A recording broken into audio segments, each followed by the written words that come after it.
They say a series doesn't begin until the home team loses, but it's begun for the Florida Panthers, and they are back at home and in big need of tying this series at 1.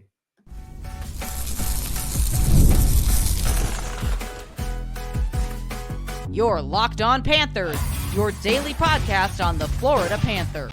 Part of the Locked On Podcast Network, your team every day.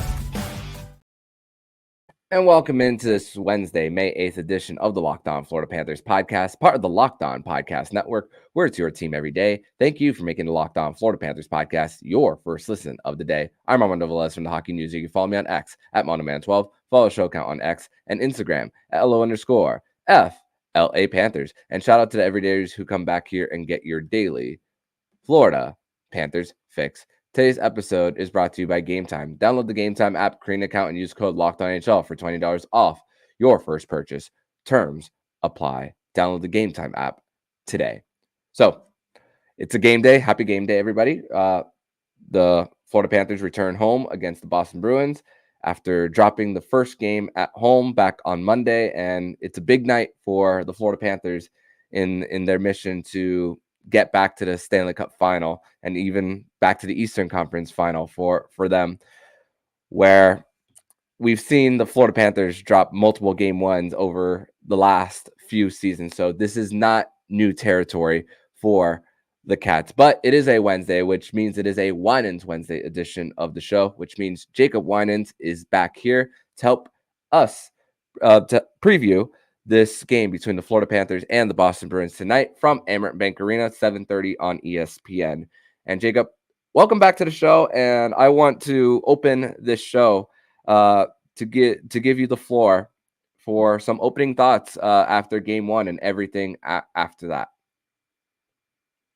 Yeah, I think game one was probably everything you could possibly do wrong to open a series, which we expected that could happen given Sam Bennett was out.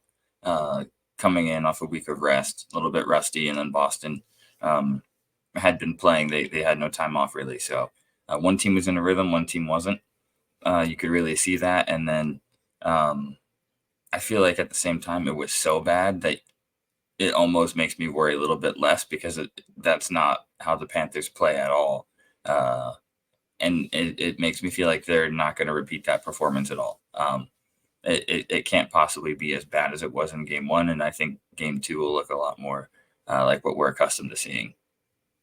Yeah. And Paul Maurice also spoke about how the challenge, there is one thing that there isn't one or two things that they could pinpoint of what they could fix to be better, but it's just one thing that frequently came their way that they failed to do in game one. And when you put two and two together, when it comes to that one thing, it was like breakouts of breaking it out of their own zone. I mean, we spoke about Bobrovsky handling the puck, even in the first period, Ekblad, even giving opportunities to David Pastrnak in the first one, even before the Boston Bruins eventually made them pay. So those were ones that, when you see that you see those plays that were unlike the Panthers in game one, they spoke about going into the film room, looking at some of those itty bitty mistakes, and me thinking hopefully that this isn't something that we see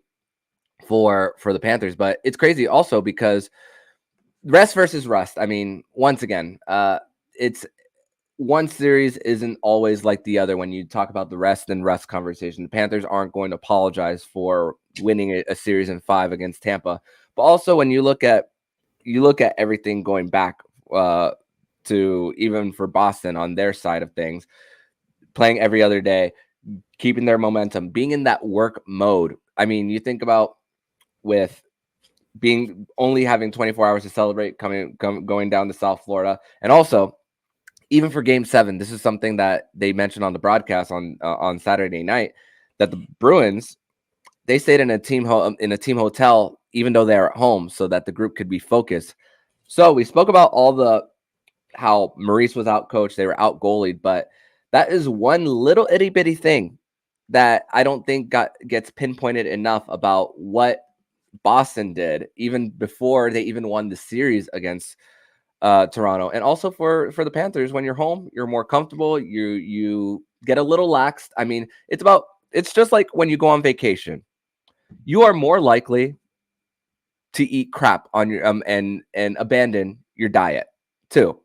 So when you get back to your 3 to 4 days at the gym, 3 to 4 days a week at the gym, it's a little bit harder to get back into that routine and going back to eating at home. I mean, I could also relate this to work travel for me. I'm in the zone more when I'm out on doing field work versus when I'm not. It's just when you're in that environment. And yeah, the Panthers had multiple days of not practicing, but media too, and that might have put that effect. I mean, it doesn't necessarily answer the question of rest versus rust over a long period of time, but in this situation, you saw how it burnt the Panthers. Yeah, and we've seen it benefit the Panthers before. If you look back at last season, coming out of the Boston series, they were banged up, but they were also in such a good rhythm that they started that Toronto series hot, and they never really looked back after that. So it's a debate that we're going to have every single year. There's always a series where one team goes right into it, one team's resting. This year it's the Panthers, and they got burned with a little bit of rust, but I don't think it's anything. I don't think it's a breakdown of how they're playing. I think they came into that game with a little bit of a regular season intensity, and Boston came into that game with a Game 7 intensity, and you see how wildly different that looks when those two match up. You have to bring the same level of playoff intensity every single game, and they didn't bring it in Game 1. You can't get it back. You can't change it, but the Panthers are such a good road team that regardless of the result of tonight, you have to have a little bit of confidence at least going into Boston. They can win there. Arguably one of the biggest games in franchise history was won there last season, Game 7. It's not a building that they're intimidated in, and I think the Panthers are in a good spot to get this thing evened up 1-1, and then at least take one of the two games in Boston. It's at this point it's necessary. You're going to have to at least win one of those two Boston games to really have a shot in this series, and I think the Panthers are in a good spot to do that, especially as Sam Bennett comes back in the time frame that Paul Maurice has mentioned here. I'm still confident. I'm still confident in their ability to get back into this. I think tonight you're going to see a completely different Panthers team. They're going to have to get better goaltending. They're going to have to be a lot smarter in their own end. They're going to have to forecheck a lot harder. Everything's going to have to be a lot sharper than it was in Game 1. But I think they're capable of doing it. And on paper, at least, the talent level the Panthers have is above what the Bruins can match. So if they play the right way, talent should win out. And I think they get this thing evened at 1-1 heading on the road, and then anything can happen from there. I'm not too concerned about the Panthers losing home ice at this point. They're such a good road team; they can steal it back. And regardless of all the OTLs that the Bruins had this season, Maurice reminds us that it's a 110-point team and a 109-point team that are built very similarly, that rely on defense, blue line too. So you're gonna have you're not gonna have a lot of open ice when you're driving it up out and getting it out of your zone too. So that's another thing that when it comes to these two teams just being so similar. So and just when and for the Panthers, and Maurice spoke about how sometimes you need a one game to teach you a little bit.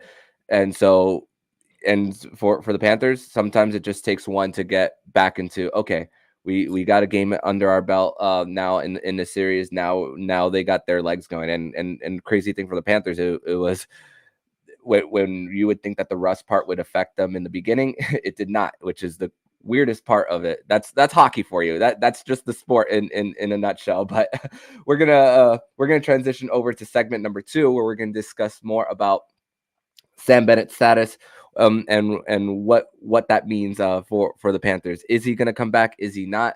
And discuss each scenario. We're going to discuss that and more here on Locked On Florida Panthers Podcast.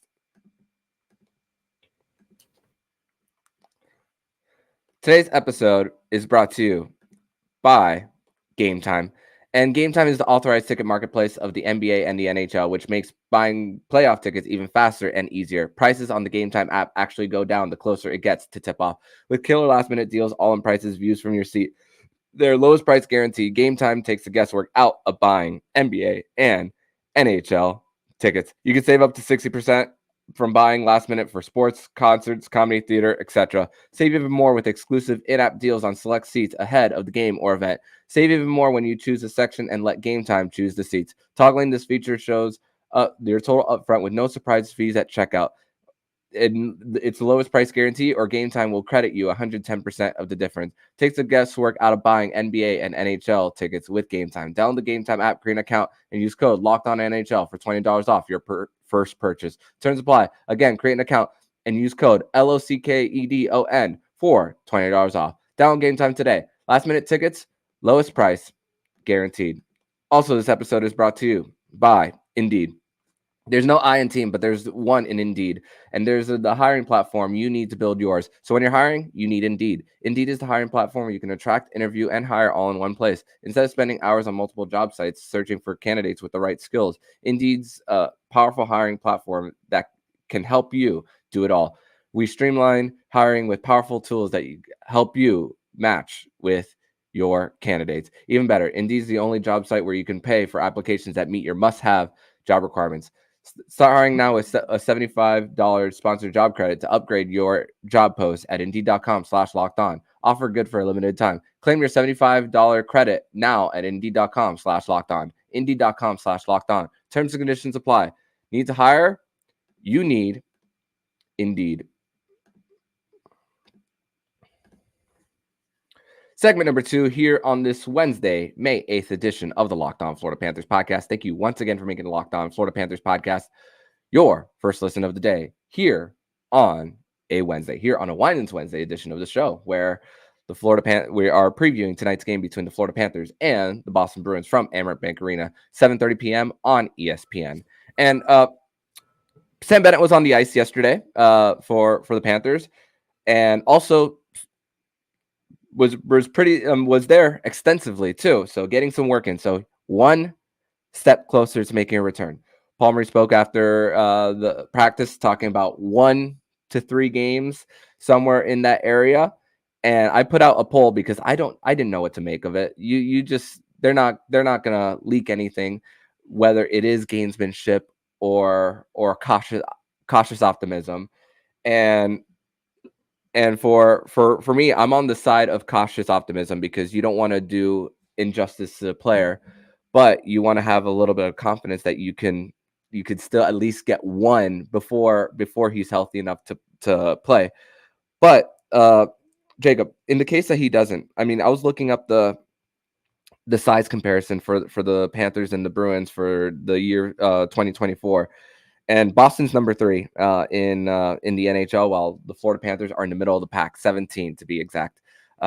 So, and you looking back at Game 1 and seeing how Boston was winning their battles on the outside, and even if the Panthers were getting their battles and winning their battles in the attacking zone and getting it low to high, you see the Boston Bruins getting back and uptight and preventing those rebound opportunities for them against Jeremy Swayman. So, I mean, Reinhart spoke about Lundell, how effective he can be when he is winning his battles. But even though the Panthers are a team that they don't want to force off the rush, that's something that Maurice is not always going to be happy about. Obviously, if they score, he's gonna. It's a different story. But I'm looking more of whenever they're in the neutral zone, trying to chip it up and trying to at least beat the Bruins with their speed, and hopefully some way somehow get them off their game when it comes to hopefully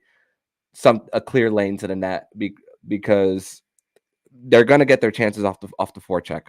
But what can you do as far as second chance opportunities, and also the chip and chase game is something. So what are your thoughts on Sam Bennett, on his possibility, and also what the Panthers and what they have to do with their lack of size compared to Boston. Yeah, so at this point we're basically just guessing based off of what the head coach had to say. My gut feeling tells me he doesn't play tonight, and he plays starting Game 3 in Boston. But you really see a lot of areas where he's missed. Physicality is huge. Size is huge. You really miss his physical presence on that second line. When he and Tkachuk are both on that line and they're both playing physical forechecking hockey, they are really, really a lot to handle on an opposing defense. And when you're outsized on the blue line, you really have to take a bite out of that kind of stuff. Tends to add up over the course of a series. As the series goes on, those hits, those big forechecking shifts, they take a toll on the defensemen who play big minutes, the McAvoys, the Lindholms, the Carlos. Those are the guys that are going to really feel that over the course of a series. So you got to get him back. But he's also one of the Panthers' best, probably one of their two best play drivers. And what I mean by that is the ability to carry through the neutral zone. He has such good speed, such good stick handling that he's able to get through the neutral zone with control. Anton Lundell's great stick handler, but he doesn't necessarily have that neutral zone speed. And he's also a really young player who doesn't necessarily have the spatial awareness, the decision-making in those situations just yet. That's something that develops with time, but he's not on Sam Bennett's level when it comes to that.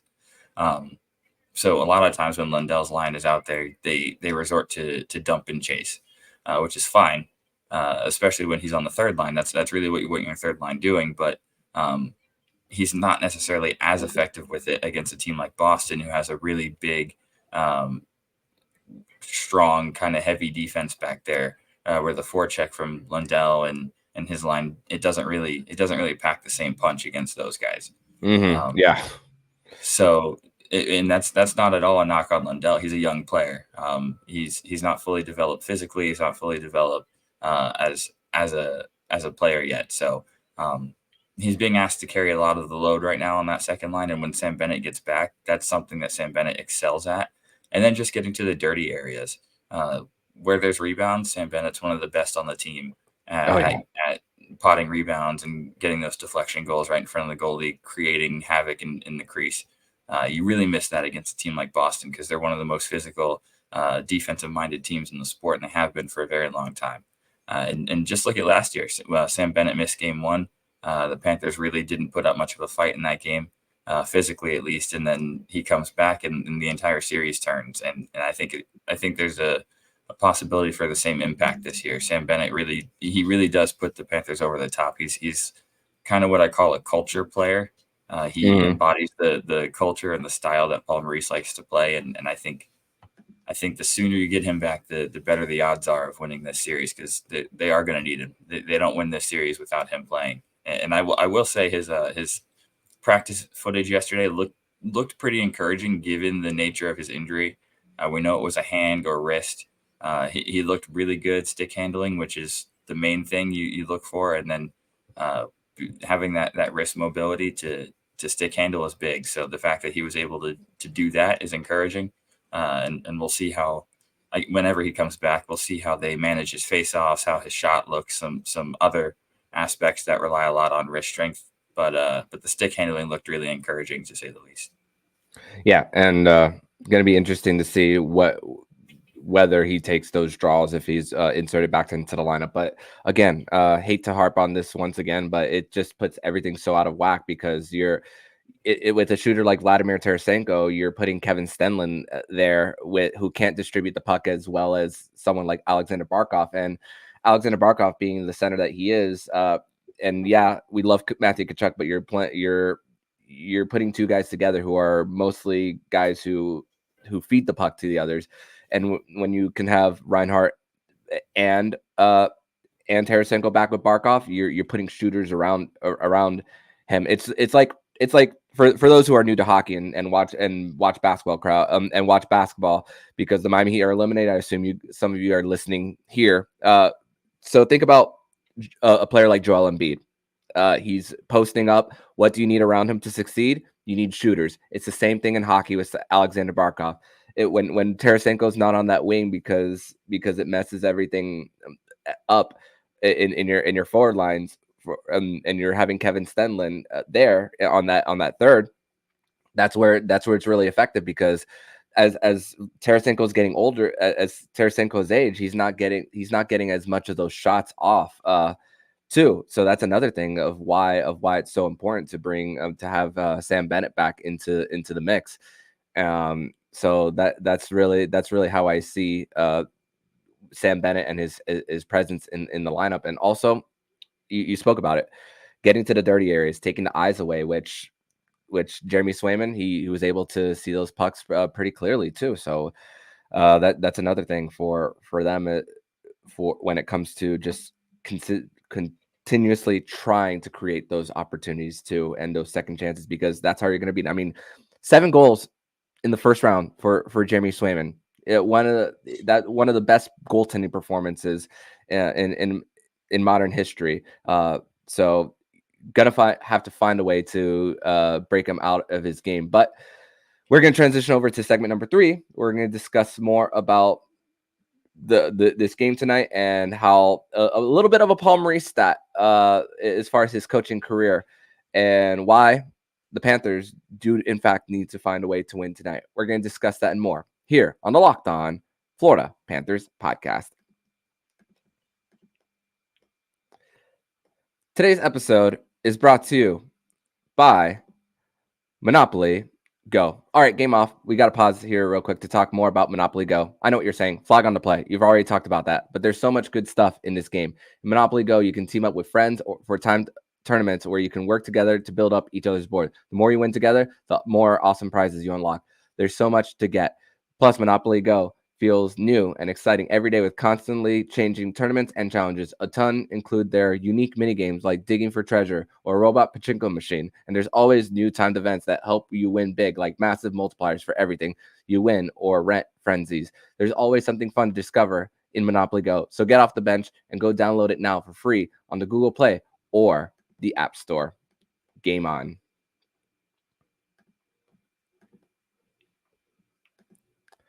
The Locked On NFL Draft is available now. Find the ultimate 6-episode series on Locked On NFL Draft to hear who the Locked On experts are picking in every NFL franchise, with live reactions from local college football experts and even the fantasy football angle. The Locked On NFL Mock Draft available now on Locked On NFL Draft on YouTube or wherever you get your podcast.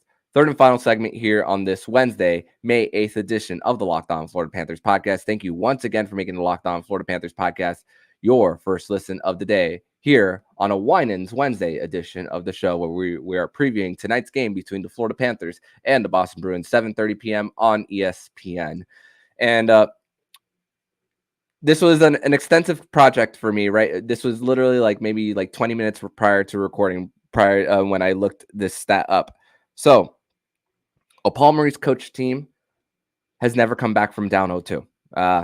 And it's funny because, Jacob, you mentioned how comfortable you are with the Florida Panthers' ability to win on the road. And it's funny because you think about the 26 wins at home and 26, on the road, and you're thinking it's really hard. It's really hard to believe, especially because those last 4 wins came in the last week of the season, where it was home heavy too. So it's sometimes that could be easy to forget how actually successful they are at home overall in the cumulative there. But also, Paul Maurice spoke about, even joking a little bit about Pete DeBoer, his friend Pete DeBoer, his good friend, after going down 0-2, which unfortunately for the Dallas Stars, man, a 3-goal lead that was blown.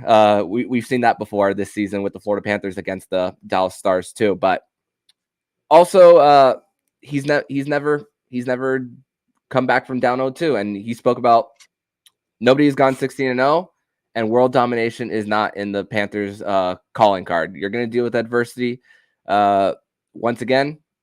And the very important thing for tonight is, I know regular season meetings don't really mean anything at the end of the day with Boston sweeping, but when you look at the power play percentage from regular season and postseason, that's not something that we could just ignore too. And the confidence for the Panthers that could go through the locker room if you just get one, because let's not forget Sam Reinhart in the last 10-15 games, he had an offer on the power play to end the regular season.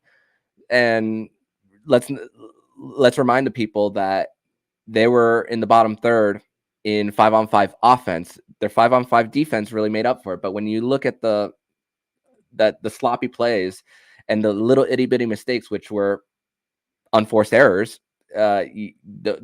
things like game one are going to happen for the Panthers. So it's you got to find a way to score on the power play. I know you've had a little bit of an opinion on the power play, if you want to share it on here, but it's very important for them to just at least break that over. Yeah, the power play hasn't looked good, and they also struggled the entire regular season in matchups against Boston, and yeah, I think it might be time for a little bit of a new look on that power play, and it's not anything too drastic. It's just I would swap Montour and Oliver Ekman-Larsson, put OEL on power play 1 and Montour on power play 2, and just see if that gives you a better result. Because right now what's happening isn't working. And I think the biggest issue for me right now is trying to force feed that Sam Reinhart bumper play. Teams are completely taking it away. I have not seen Sam Reinhart get a clean shot off of that look since before the playoffs started. Even Tampa didn't really allow it. They're taking away every single time the Panthers try to set that up. They're taking that away, and if they're taking that away, that means something else is open. And right now, I don't feel like Brandon Montour is finding it. And that, to me, that something else is going to be Carter Verhaeghe on the other side.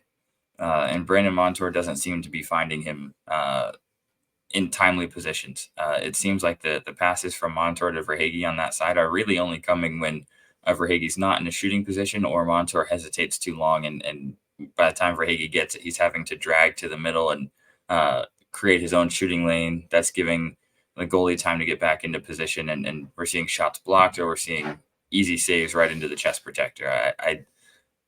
I think with Ekman-Larsson at the top of that unit, I think since he is a lefty, it gives him a better look. He has a better angle at getting those passes to Verhaeghe, and if Verhaeghe is able to get the shot off, it's going to be a lot quicker shot than it is if Brandon Montour is passing it to him from the right-hand side, since he's a right-handed stick. I think OEL puts Verhaeghe in a better position to shoot, and then if that shot's taken away, then you can get it back to the other side for the Sam Reinhart bumper play. But I think right now, with teams keying in on Reinhart so much, you have to do something that's going to open up Verhaeghe on the other side. And I think the best option to do that is OEL, who's a lefty. That's an easier pass for him to make. It's a shorter pass distance, which means less time for the goalie to get in position. It's a really small tweak if you think about it. It's just altering power play 1 and power play 2, the quarterback, and I think that might open up a little bit of the better opportunities that we need to see right now, because the power play it's running the same way every single time, and the options are not there right now. The Sam Reinhart play is not there. Barkov isn't really a shooting threat from that side. And it's tough for him to be a shooting threat because they overload that side to take away Reinhart. So he's having to shoot through a ton of traffic if he shoots from that side. It's not working right now. And I think a new quarterback might be the slight tweak that changes that. Yeah. And percentage wise, through the regular season when Montour came back, that's will say that it is the better percentages, and thanks to Nick for from the Cats and Rats podcast for pointing it out.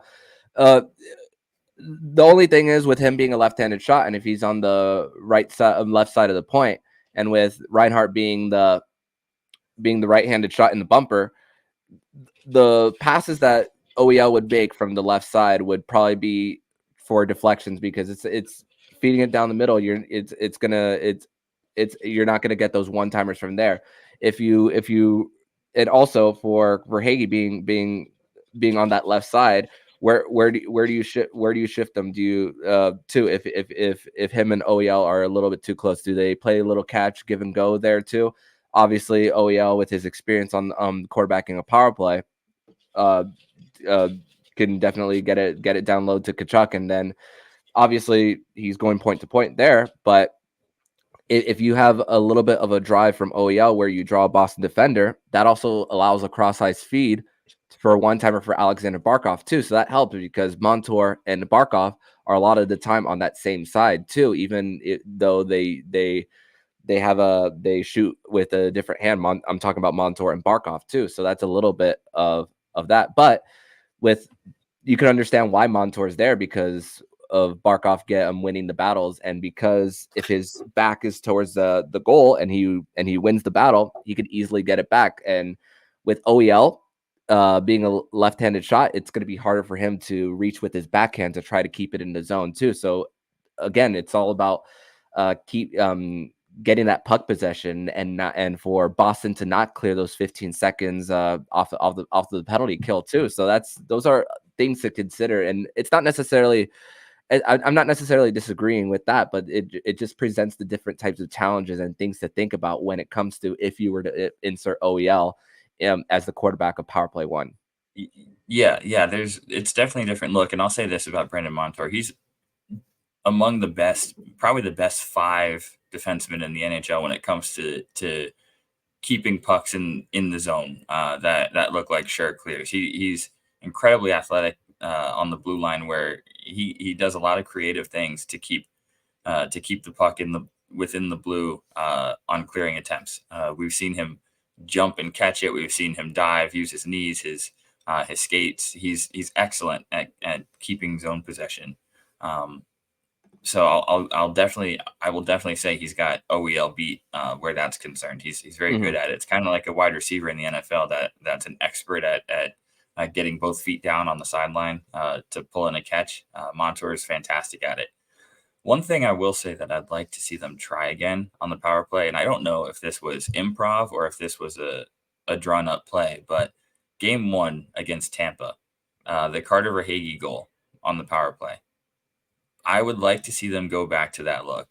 Everyone was moving, and there was so much movement that Carter Verhaeghe was able to wheel from the Barkov side all the way up the point and through and down the back door on the left side, on the opposite side. And Barkov delayed, held the puck, looked around, kind of looked off the defense as if he was going to pass it to Kachuk for the Reinhart bumper play, and then zips it cross ice to Verhaeghe, who had snuck all the way from the point right to the back door.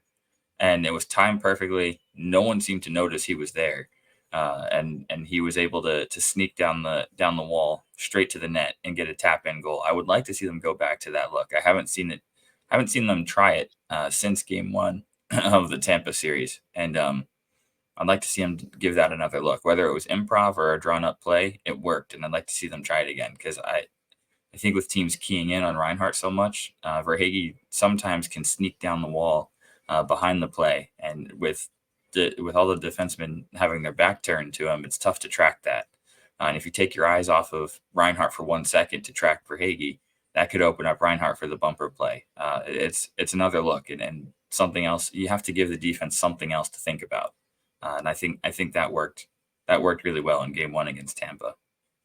They're eyeing in on a 50-plus goal scorer, and hopefully that creates an opportunity for a 40 goal scorer that the Panthers have on their roster, even if it's not this season for Mr. Swaggy. But look for him to get his opportunities there for the Panthers on the power play. But Jacob, I want to thank you so much for joining me on this edition of the Locked On Florida Panthers podcast, another successful Winans Wednesday edition of the show. Hopefully after tonight, it is a 1-1 series tied going into Boston on Friday night. But thanks again, my friend, and tell everybody where they can follow you online. Yep, you can follow me on X at Jacob Winans 8. We'll definitely be active there during the game tonight. And also shout out Florida Everblades 3-0 lead over the Orlando Solar Bears. That was a pretty fun game last night. Good to see the farm team still taking it to the Tampa organization. And Zachary Winans getting the first goal of the game from the blue line blocker side too. So fun one to attend last night. But Jacob, thank you so much, and I will see you next week, my friend. Can't wait. Thanks. And if you like what you're hearing, please subscribe to the podcast to be notified every single time the Locked On Florida Panthers podcast jumps into your podcast feed. Don't forget to also subscribe to the other shows on Locked On NHL Network, including Locked On NHL, Locked On Fantasy Hockey, Flip Livingstone and Stu Roden, and Locked On NHL Prospects. Thank you once again for making the Locked On Florida Panthers podcast your first listen of the day. So I'm Armando Velez with Jacob Winans, and you've been listening to Locked On Florida Panthers podcast, part of the Locked On Podcast Network. We're your team every day.